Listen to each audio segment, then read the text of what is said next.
full out, Absolutely. on it. So, it comes down to doing those diligence and knowing what's going on. And you need to pad, your construction cost a little bit. I'd say 20%. What do you think? Because if you don't and something happens, I mean, Well, something's always going to happen. You remember yeah. that.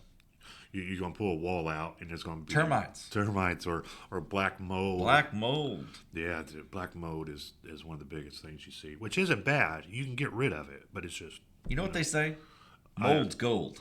I was going to say go or mold's money, but mold's gold. I like that one. Yeah. I'm going to put that up there too. But yeah, I worked for another realtor when I first started, and that's what he said. He's like, mold. He's like, this is money. Yeah, that's what absolutely. he said. He's like, this is money. We can buy this. When you buy a property that's a fire damage or a mold property, you're going to get it anyway. Yeah. So at that point in time, you can create whatever floor plan you want. And because you got it out and do what you need to make it look nice. Yeah, no, absolutely right. So, but yeah. So, I'm going down my list here. Man, of your memory, what's a good buy that you did? A good one buy. One that jumps out when it just comes to mind. Is there one that just probably the one over in North Park. I typically am an East Sider, but every so often I'll head over to North Park or Mount Vernon. Even did one in Carmi last year, but it was one of those standard North Park properties where there was a large utility room. And that utility room became the second master bath. Nice. And really there was, yeah. Man, I've seen you do beautiful work in your homes. I see your posts when you come across and sell them. We try to make them like we would want to live in. Well, that's the way it needs to be. That's what somebody wants. And, you see the different kind of people out there, that do it. And, I'd say do the good work, and make it where somebody is going to feel home. And that's what they want to do. Because it's only going to benefit you in the long run. And there's some. I've seen times where I've had to, I've got halfway through and had to start over. Did that recently on a property, because of bad contractors. We just did that 10 minutes ago. Bad contractors. Yeah, and they're. Man, we could do a whole episode on contractors too. I hear about it, and honestly. A lot of people don't understand just because you buy a $2 million home, it ain't better quality. It's the same contractors building these $100,000 homes as it is $1 million homes. And that you see it. I'm on TikTok and there's a home inspector on there and he goes through those $1 million homes. And I'm like, who was thinking to do this? But, and that comes to doing your diligence. Just don't hire somebody because they can go in there and say they can do it. You'll get somebody in there, they'll rip it out and not finish it or do it. I had that recently. Just walk off. Or I had off. to bring a second contractor to finish the first contractor because, I had to get rid of the first contractor because he was cutting too many corners. Yeah. Or, you get them where, I don't recommend paying up front. No. You get a lot of people say, well, I need the money to buy the materials. Well, then I'll buy your materials. Yeah. And bring it in. You do the work. You just show up there and do it. I agree. Yeah, buy the materials. Yeah. So keep that in mind. There's a lot of scammers, a lot of contract scammers out there. Just don't, it's not worth it. Yes.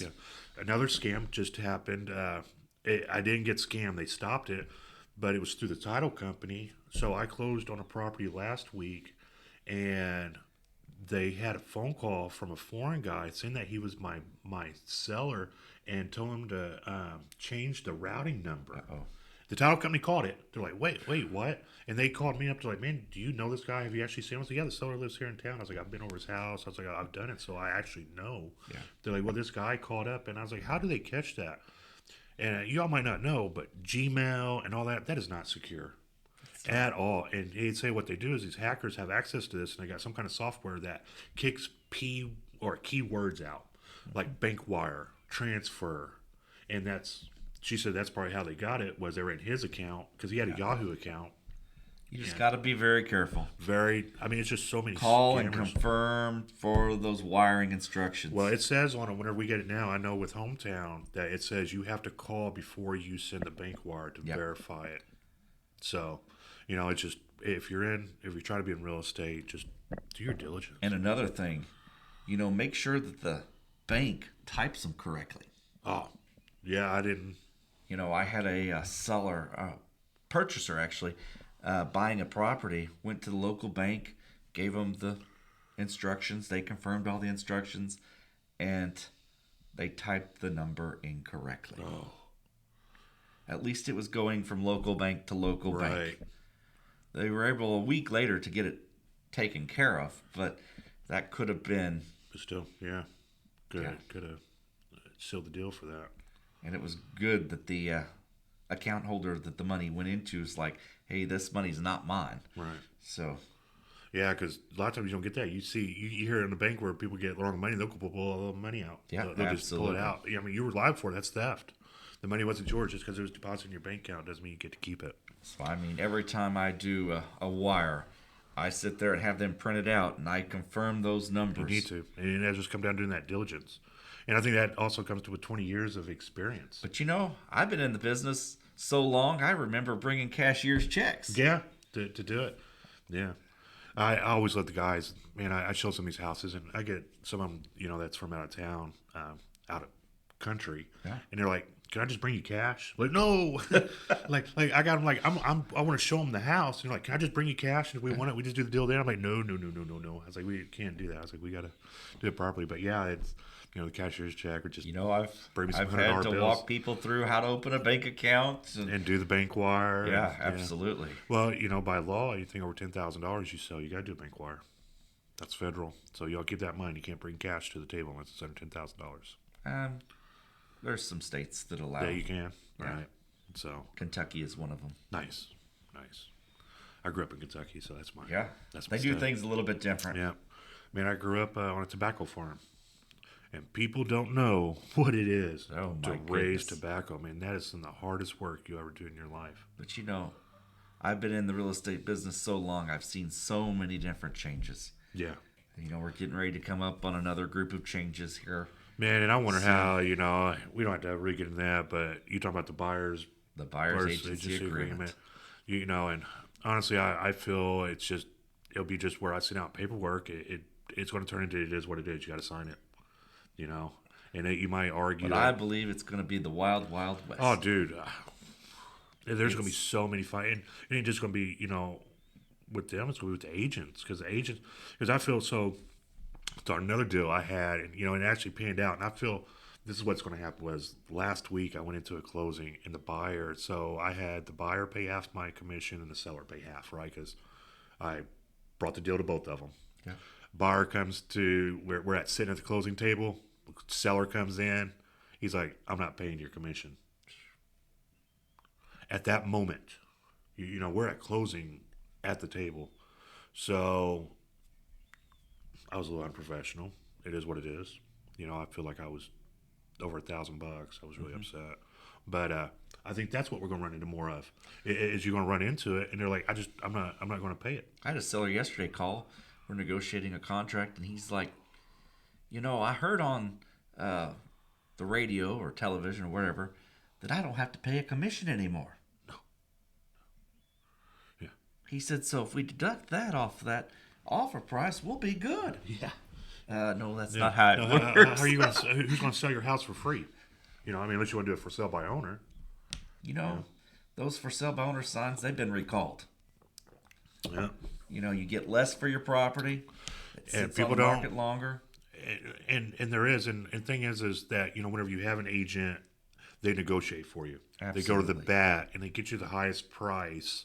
Where a lot of people, If you sold one house, you don't know what a contract is. no. You don't know. Or you get somebody in there really aggressive that maybe has an agent and beat you up and get you for less because that's what their job is to negotiate and to be aggressive. And, and honestly, I don't recommend doing it for somebody. There's just so much to it. Not just contracts, but, you got your seller forms, your lead-based paint forms and, title companies. And there's just so much, on the back end of the gears. I'm trying to think what the office side of things, out there that just a lot of people don't. And like I said, they take, I think average is 11 or 12% less than what it is with a broker. Yeah, absolutely. You need somebody That's going to work for you. to work for you. Absolutely. Yeah. And I also, some agents don't agree, and I do, and I do double sided, but I usually do double sided on $30,000 or less. I don't, because whenever you come into people's homes, I don't really like to be on both sides because then you're really trying to ethics line. Because if I know that you need to sell your property and I know this person over here, I'm trying to line on where to tell you. So I recommend people, if it's a cash deal, I don't think there's an issue really with that. But when you get into $150,000, $200,000 homes, you should have two people. You need one, for the seller that's going to go to the bat and that's going to represent you to the fullest. And then also you need an agent for the buyer side that's going to go to the bat and that's going to represent you to the fullest. That's going to do the best for you. Because, like I said, whenever you run into that, I feel you tread a very thin line on ethics violations, on what you can and can't do. And what you can and can't do, what you can't say. yeah, and that's my problem is because sometimes I might let something slip. Yeah. But I'll do it on cash deals. I don't care to run both sides of the deal because it's legit. It's cash. We're doing it, and that's really what it is. But I try not to do. So my key thing is you should have two agents on the deal. Just so you got your best interests looked after, and because at the end of the day, if you use it, this guy's usually working more for the seller than the buyer, because seller is the one that's paying the commission. And make sure you go through a reputable title company. God, I cannot tell you enough. Use a title company. I have a seller transaction right now going on, and they prepared a quick claim deed off of some online service. Yeah, I wonder if we're using the same company. Did it 3 times. Yeah. But here's the problem. Now, the last seller is getting ready to sell her property, and she has to clear the judgments of the last 2 sellers.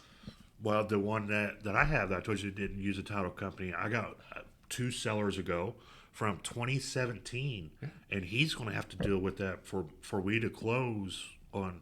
And that's the one, man. He's like 20 grand in the hole. It was a horrible buy, and I really feel bad for him, But he didn't even think he was going to win it. He bid it on some kind of online auction, and he won it. But you gotta watch those terms and conditions with some of those online auctions and the diligence. You need to see. If you got online auction, you need to see if there's taxes.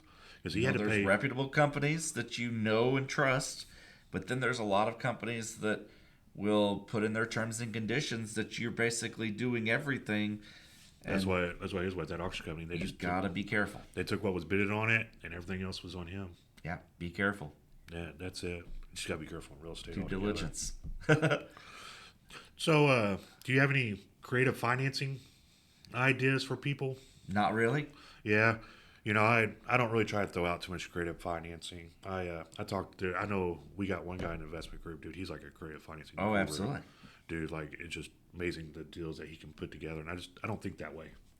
To be able to do it, and sometimes I think being in the real estate business so long, I've seen so many investors that you looked up to and thought they were doing wonderful. Yeah. They're not in the business anymore. No. And, they got over leveraged. Mm-hmm. The bank called the notes in. Mm-hmm. And they had no game plan for that. And I see that with the BRRRR method, where you buy, you buy, you rehab, you rent, and then you refinance. Yep. At the end of the day, you don't ever own that property. It's always under mortgage because you're just going down the line to buy the next property to be able to mortgage it, and then all you got is all these mortgages. You never own the property, and you do. It's a stack of cards that dominoes. Once one, you don't have a renter, or maybe 1 or 2, and you can't pay that mortgage. What if COVID happens again? Yeah, where they stop. There's so many landlords that fell on that. That failed. Yeah, absolutely. Yeah, because they didn't have proper things in place, to be able to support the mortgages that they had on there. You need to have an emergency fund. Just in case. Just in case. And that's also a fund that, if you got a tenant that moves out and you need repair. Yeah. You need to put a new toilet because they'll steal it. Not all of them, but, some of them clean them beautifully. Yeah. I've never left an apartment dirty. I've always tried to leave it out because I wanted my deposit back, and I could just pay my mom half that deposit. Shh, Mom. And she would go in there and clean it, and do it. So. Yeah, absolutely. But again, I never want to destroy or have something on my credit like that. You know. But as a renter,